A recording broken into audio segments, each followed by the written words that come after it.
Hello everyone, मैं निर्भय आपके अपने यूट्यूब चैनल विलेज स्कॉलर में आपका मोस्ट वेलकम करता हूं।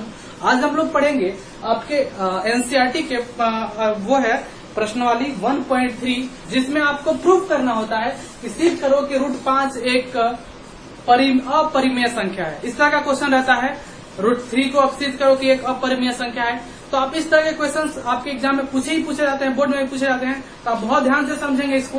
ठीक है, मैं पूरा कॉन्सेप्ट बताऊंगा, बस आप इस वीडियो को लास्ट तक देखिएगा। अगर आप इस चैनल पर नए हैं तो अपने दोस्तों में इस चैनल को शेयर करें और ज्यादा से ज्यादा दोस्तों को बताएं कि यहाँ पे आपके बिहार बोर्ड का या कोई भी हिंदी भाषी का बोर्ड है, उसके लिए आपको फिजिक्स, केमिस्ट्री और मैथ तथा बायो का प्रिपरेशन कराया जाता है। जो बच्चे 2021 में एग्जाम देना चाहते हैं वो इस वीडियो को देखें, उनको बहुत ज्यादा बेनिफिट होगा। चलिए देर न करते हुए मैं शुरू करता हूँ।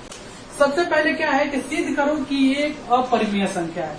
ये इसमें आ रहा है वर्ड अपरिमेय संख्या। तो सबसे पहले आपको ये समझना होगा कि अपरिमेय संख्या किसको कहते हैं।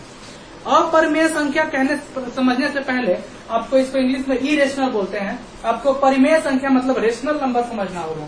तो परिमेय संख्या किसको कहते हैं? परिमेय संख्या किसको कहते हैं? जिसको P/Q के रूप में लिख सकते हैं, जहां ध्यान दीजिएगा, इस बात को नहीं बच्चे समझ सकते हैं, जहां पे Q नॉट इक्वल्स टू 0। कहने का मतलब उसको फ्रैक्शन के फॉर्म में इस तरह से लिख सकते हैं, लेकिन Q कभी भी 0 नहीं होगा। मतलब कि इसके नीचे कुछ भी रह सकता है, कोई भी नंबर उसके नीचे कुछ भी रह सकता है, लेकिन 0 नहीं रहेगा। तो क्या क्या रह सकता है? ये जैसे मान लो 3/4 है, चलो ये बटे की शक्ल में है, मतलब इस तरह से है, P/Q के रूप में है, लेकिन इसके नीचे क्या है? 0 नहीं है। ये क्या है? 5/4 है, ये 6 है, इसके नीचे तो सब बोलोगे Q तो है ही नहीं, इसके नीचे 1 है। तो कोई भी ऐसा नंबर जिसको P/Q के रूप में लिख सकते हो वो क्या है? परिमेय संख्या है।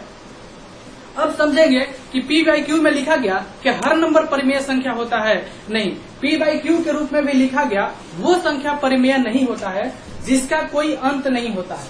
जैसे कहने का मतलब कि अगर ये 2/5 लिखा हुआ है, तो जब आप 2 को 5 से डिवाइड करोगे तो कितना वैल्यू आ जाएगा?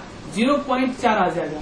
तो ये क्या हुआ? एक नंबर के बाद ये क्या हो गया? कट गया। तो ये क्या है? ये परिमेय संख्या है। ठीक है, ये अगर आप 1/3 लिखा गया है तो ये क्या हो गया? ये क्या हो गया? इसका वैल्यू क्या आ गया? 0.33। इसको जब भाग करोगे, 3 को 1 से भाग दो तो यहाँ पे पॉइंट आ जाएगा 10 3 का 9, ये 1 आ जाएगा, फिर 0 आ जाएगा यहाँ पे, फिर 3 का 9, फिर 1 आ जाएगा, फिर यहाँ पे 0 आ जाएगा, 3 का 9। ये क्या कर रहे हैं? आप ऐसे करते जाएंगे, पूरे दिन करते जाएंगे तो 0.33333 ऐसे आते जाएगा। यही नंबर रिपीट करेगा। तो या तो वो शांत हो जाए, मतलब उसका वो क्या हो जाएगा? डिविजिबल हो जाए, उसका आंसर मतलब उसका शेषफल 0 आ जाए, या अगर शेषफल 0 नहीं आ रहा है तो वो रिपीट करे, एक ही वैल्यू को रिपीट करे। तो इस तरह का जो भी नंबर रहे जिसको फ्रैक्शन के रूप में P/Q के रूप में लिखा रहता है, और उसके क्या लिखेगा कि यहाँ पे 5/0 परिमेय संख्या है, तो ये नहीं है, 5/0 परिमेय संख्या नहीं है। ठीक है, तो क्योंकि इसके नीचे में क्या है? 0 है, Q की जगह पे क्या है? तो 0 नहीं होना चाहिए। क्या क्या होना चाहिए? अगर P/Q के रूप में है भी तो इसका क्या होना चाहिए? शांत हो जाना चाहिए, ये वैल्यू हो जाना चाहिए, या रिपीट करना चाहिए। तो और कैसा नंबर होगा? जैसे 1/7 ले लो।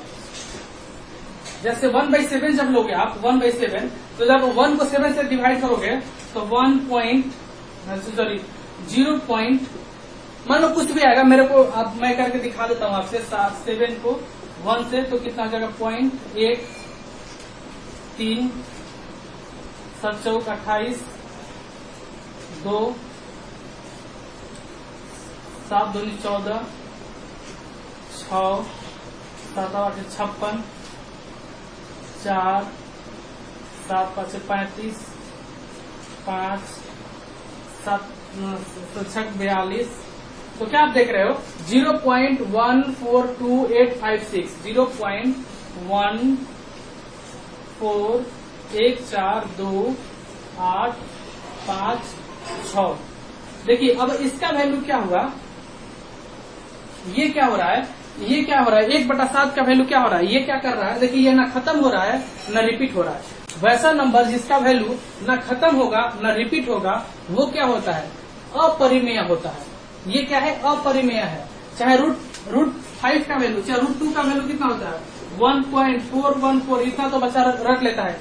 इसके बाद भी बहुत कुछ होता है, क्योंकि इसका वैल्यू क्या होता है, ना रिपीट करता है, मतलब कि ना रिपीट करता है ना अशांत होता है। तो इस केस में क्या होगा, P बाई क्यू के रूप में लिखा हुआ भी है, तो अगर रिपीट नहीं होगा और शांत नहीं होगा तो वो क्या होगा, अपरिमेय होगा। तो परिमेय क्या क्या हुआ, जो P बाई क्यू के रूप में लिखा हुआ है और जिसका वैल्यू शांत हो जाए, मतलब कि टर्मिनेट कर जाए, एक बात के बाद उसका आंसर कुछ आ जाए या उसका वैल्यू क्या करे, रिपीट करे, तो दोनों परिमेय होगा। इसके अलावा जो नहीं रिपीट करेगा वो क्या होगा, अपरिमेय होगा। या ऐसा कोई वैल्यू जिसको रूट के फॉर्म में लिखा गया है, जिसको रूट के फॉर्म में लिखा गया 2 और उसका रूट निकालना, पूरा पूरा वर्ग निकालना संभव नहीं है, वो भी अपरिमेय होगा। लेकिन रूट 4 क्या है, परिमेय है कि अपरिमेय है, तो इसका रूट निकालना संभव है। इसका रूट निकालोगे तो कितना आ जाएगा, 2 आ जाएगा, तो इसका रूट निकालना संभव है। तो ये क्या है, परिमेय संख्या है। तो आप आई होप कि आप समझ गए कि कौन संख्या परिमेय है। और क्या होता है, और क्या होता है, और क्या होता है, मैं आपको बता दूं और कौन सा परिमेय होता है, कौन अपरिमेय होता है।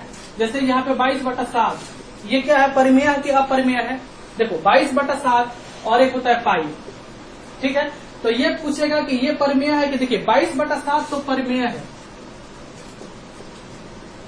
लेकिन ये अपरिमेय है। कहोगे कैसे सर, 22/7 को ही तो पाई कहते हैं। नहीं, ये 22/7 ये पाई बिल्कुल इक्वल नहीं है, लगभग लगभग बराबर होता है दोनों। इसका वैल्यू कितना होता है, 3.14 और भी कुछ होते रहता है, ठीक है। आपको इतना ही तक याद कराया जाता है। तो ये और ये क्या होता है, बराबर नहीं होता है। 22/7 इसका पाई का लगभग वैल्यू है, लगभग वैल्यू है। तो ये तो परिमेय है, लेकिन ये परिमेय अपरिमेय है, ठीक है। तो अब मैं समझ गया कि अब इतना कोशिश आप समझ सकते हैं कि कौन सा परिमेय होता है, कौन सा अपरिमेय होता है। अब चलिए प्रूव करते हैं कि √5 एक अपरिमेय संख्या होता है, ठीक है। तो मैं जैसे जैसे बताऊंगा आपको कुछ स्टेप को ध्यान में रखना होगा। अगर आप उस स्टेप को ध्यान में रखेंगे तो आप इसको सीज कर पाएंगे। सबसे पहला स्टेप क्या होता है, सबसे पहला स्टेप होता है, लिखना होता है सॉल्यूशन में, माना √5 एक परिमेय संख्या है। देखिए जब भी आपको कहेगा कि अपरिमेय सिद्ध करो, तो आप इसका उल्टा लोगे कि मान लिया कि जो भी दिया रहेगा यहाँ पे, मान लो यहाँ पे जो दिया रहेगा कि वो एक परिमेय संख्या है, इतना लिख दिए।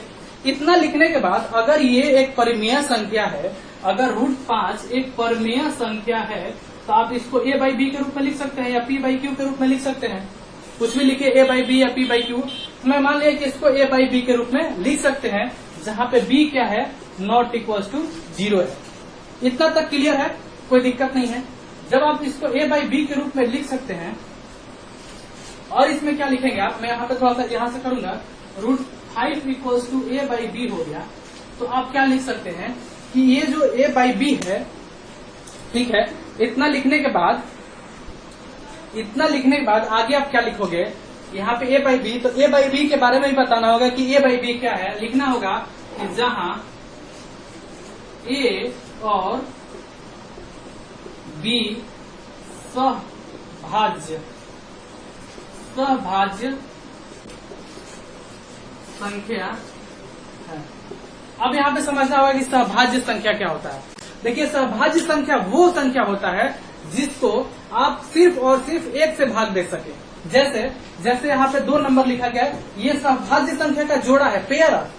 ये a और b सहभाज्य संख्या का जोड़ा भी लिख सकते हो, जोड़ा है या पेयर है। तो कैसे, जैसे कि मान लो यहाँ पे लिखा गया है 1/1 और 3। ये क्या है, देखिए इसमें 1 से भाग जाएगा, इसमें 3 से जाएगा, और कोई नंबर है जिस नहीं है जिसमें दोनों से भाग करे, तो ये दोनों क्या है, सहभाज्य संख्या है। ये 2 है, ये 3 है। इस दोनों में भी सिर्फ एक है जो दोनों को भागे कर सकता है, तो इसमें भी क्या है, ये एक सहभाज्य संख्या है। ये क्या है, देखिए ये 4 है, ये 9 है। तो आप ये बोलोगे कि सर ये तो अभाज्य, ये परिमेय संख्या, मतलब कि ये भाज्य संख्या, ये भी भाज्य संख्या है। लेकिन ये देखिए आपस में दोनों भाज्य संख्या है, लेकिन जब दोनों एक साथ हैं तो सिर्फ देखिए इसमें 2 से भाग लगेगा लेकिन इसमें नहीं लगेगा, इसमें 3 से भाग लगेगा लेकिन इसमें 3 से नहीं लगेगा। तो इसमें दोनों को भाग देने के लिए एक ही नंबर कॉमन है जो 1 है। तो इस तरह का भी जो भी संख्या रहेगा वो क्या होगा, सहभाज्य संख्या होगा। समझ में आया आपको? तो अब समझिए, तो ये सहभाज्य संख्या है। इतना लिखने के बाद यहाँ तक का स्टेप सब में सेम होगा। जितना भी क्वेश्चन होगा, इस सारे क्वेश्चन में यहाँ तक का स्टेप सेम होगा। इसके बाद क्या लिखेंगे, इतना लिखने के बाद आप इसको लिख सकते हैं √5, यहाँ पे ये इधर है तो इसको इसके साथ मल्टीप्लाई कर दीजिए, b इक्वल्स टू a, ठीक है।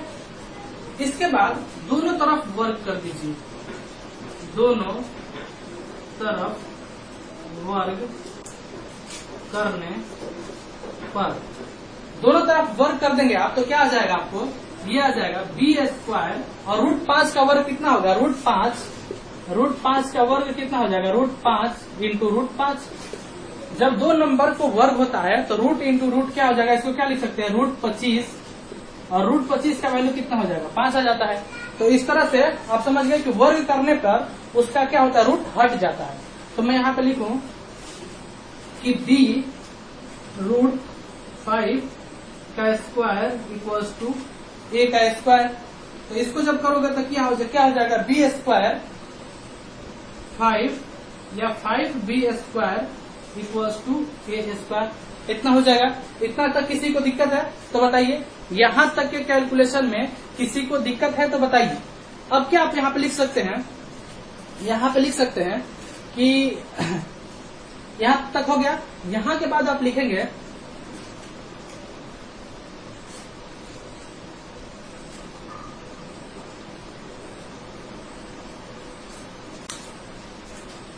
यहां के बाद आप लिखेंगे कि ये यहाँ पे है तो आप इसको इस साइड लेके चल सकते हैं क्या, तो क्या लिखेंगे b² equals to a² by 5। ये क्या देख रहे हैं कि ये जो 5 है वो क्या कर रहा है, a को विभाजित कर रहा है। यहाँ पे लिखेंगे अतः 5, a² को विभाजित कर रहा है। इस तरह से आप लिख लेंगे, या विभाजित कर रहा है या विभाजित करता है, ये भी लिख सकते हैं, विभाजित करता है। तो जब ये 5 जो है a² को विभाजित करता है तो आप नेक्स्ट स्टेप में भी लिख सकते हैं 5 a को विभाजित करता है। कैसे, जब कोई नंबर मान लो, अगर ये क्या है, ये मान लो 10 है, ठीक है, ये 10 मान लो 100 को विभाजित कर रहा है, ये 100 को विभाजित कर रहा है, तो ये 10 क्या करेगा, 10 को भी विभाजित करेगा, ठीक है, 10 बार में 100, ये एक बार में। तो कह रहा है कि अगर कोई नंबर किसी अपने स्क्वायर को विभाजित कर रहा है, मतलब ये 10 अपने स्क्वायर को 100 को विभाजित कर रहा था, तो ये अपने नंबर को, अपने आप को भी विभाजित करेगा। इसलिए यहाँ पे लिखे 5 अगर a² को विभाजित कर रहा है तो 5 a को भी विभाजित कर रहा है। तो आपको यहाँ से क्या पता चला, मैं यहाँ पे क्यों ऐसा लिखा कि देखिए यहाँ पे तो लिखे थे कि रूट, ये जो 5 जो है ना, ये 5 जो है ये जो है इसमें ए क्या है, ए किसी को सिर्फ एक को विभाजित कर रहा है। मैं यहाँ पे लिखा था कि ए जो क्या है, ए और बी क्या है, सभाज्य संख्या, सिर्फ एक ही नंबर को डिवाइड करता है। लेकिन यहाँ पे 5 तो ए को भी डिवाइड करने लगा, ठीक है, ए 5 को भी डिवाइड करने लगा। और देखिए क्या आगे है, अब इतना स्टेप लिखने के बाद आप आगे क्या करेंगे, अब क्या होगा देखिए, अगर 5 जो है ए को विभाजित कर रहा है तो अतः हम कह सकते हैं, अतः हम कह सकते हैं, देखिए 5 जो है ए को विभाजित कर रहा है तो 5 को एक बार भाग दीजिए तो 5 × 1, 5 × 2, 5 × 3, तो ऐसा कह सकते हैं कि a इक्वल्स टू 5c। अब आप इसको जैसे भी आप लिखना होगा आप लिख लेंगे, a इक्वल्स टू 5c लिख लेंगे यहाँ पे, क्योंकि ये 5 का ये फैक्टर है। तो 5 1 × 5 2 × 5 2, तो कोई भी मान लीजिए 5 × c कांस्टेंट हो गया। अब जब आप इसको मान लो इक्वेशन आपको फर्स्ट मान लोगे, इसको आप इक्वेशन फर्स्ट मान लोगे, इसको इक्वेशन फर्स्ट मान लोगे, तो a का वैल्यू इक्वेशन फर्स्ट में रखने पे क्या हो जाएगा, 5b² इक्वल्स टू a की जगह पे क्या लिखेंगे 5c। तो 5c लिखेंगे तो क्या हो जाएगा, a का स्क्वायर कितना हो जाएगा 25, c का स्क्वायर, ठीक है, ये 5b का स्क्वायर तो 25c का स्क्वायर हो जाएगा, ठीक है। इतना तक में किसी को दिक्कत है? इतना लिखने के बाद हम क्या कर सकते हैं, इसको ये क्या लिख सकते हैं, b² बराबर, ये जाके इधर डिवाइड होगा तो 25/5 कितना हो जाएगा 5c²। तो और इसको हम क्या लिख सकते हैं, इसको इधर लेके आएंगे, इसको डिवाइड की साइड लेके आएंगे तो क्या हो जाएगा c² बराबर b² बटे 5। अब हम यहाँ से क्या कर सकते हैं यहाँ से कह सकते हैं कि 5 जो है वो b स्क्वायर को भी विभाजित कर रहा है।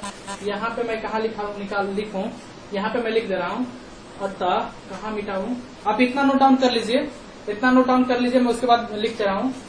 इसके बाद हम लिख सकते हैं, जगह कम पड़ रहा है, आप यहाँ पे लिख लीजिए, मैं ऊपर से मिटा के कर दे रहा हूँ।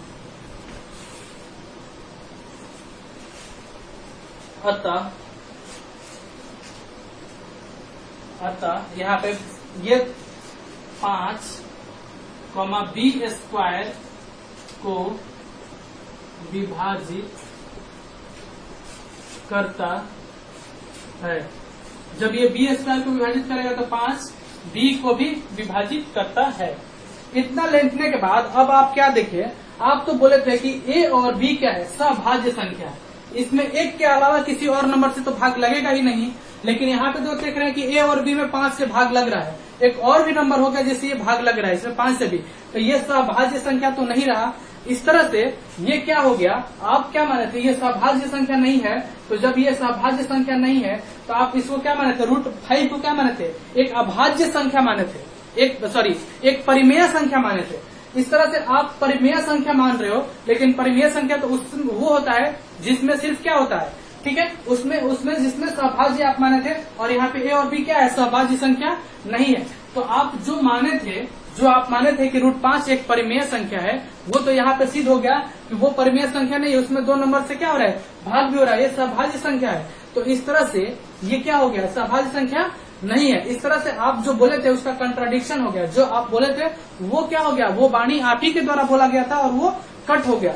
इस तरह से आप लिख सकते हैं, इसमें क्या स्टेटमेंट लिखना होता है, अतः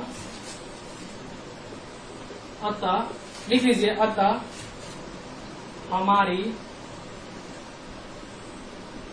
हमारी क्या लिखना होता है इसमें,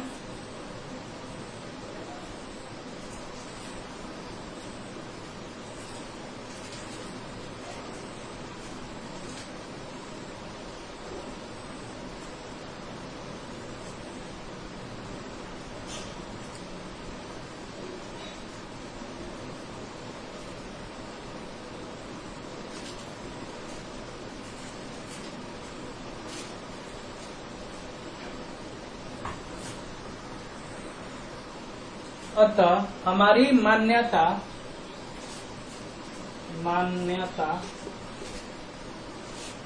गलत सिद्ध होता है, गलत सिद्ध होता है कि √5 एक परिमेय संख्या है, ठीक है।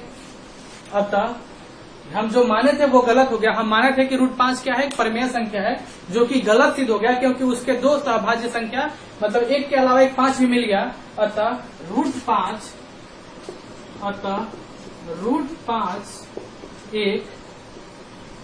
एक अपरिमेय संख्या है। इस तरह से आप लिख देंगे, ठीक है। आई होप कि आप समझ पाए होंगे। अगर आपको इस वीडियो को फिर से एक बार करके देखिएगा, आपको पूरा का पूरा बात समझ में आ जाएगा। आप इतना नोट डाउन कीजिए, मैं और बताता हूं। देखिए यहाँ पे क्या है, इसमें आपको सिद्ध करना है, इस क्वेश्चन में आपको सिद्ध करना है कि सिद्ध करें कि 3 + 2√5 क्या है, एक अपरिमेय संख्या है। ये भी आपके बुक का क्वेश्चन है, प्रश्नावली 1.3 का।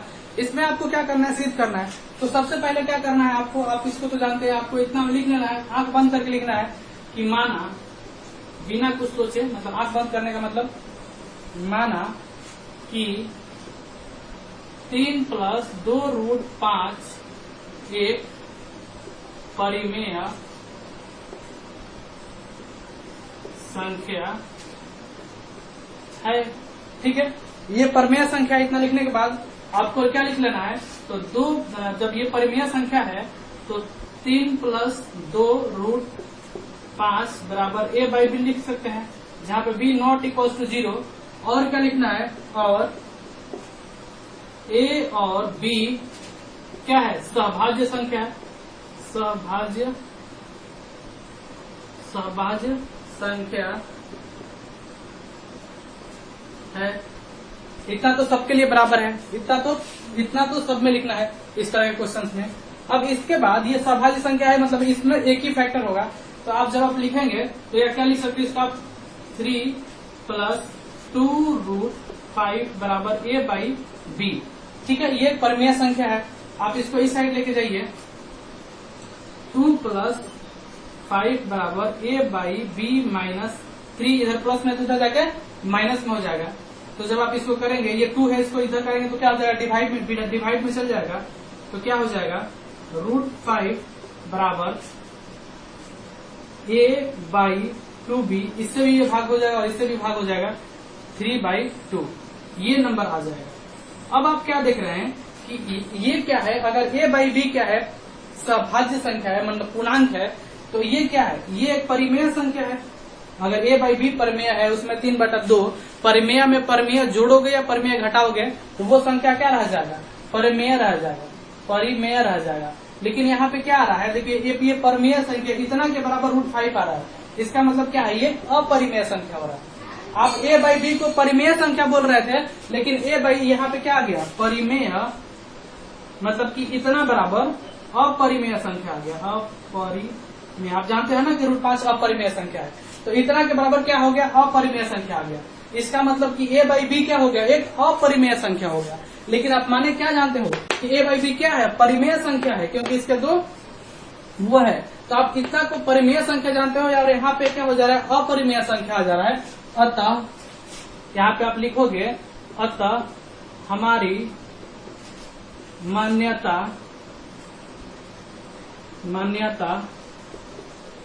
का विरोधाभास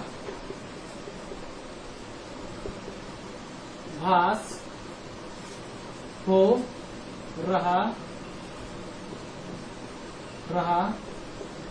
है। अतः हमारी मान्यताएं क्या है, गलत है। अतः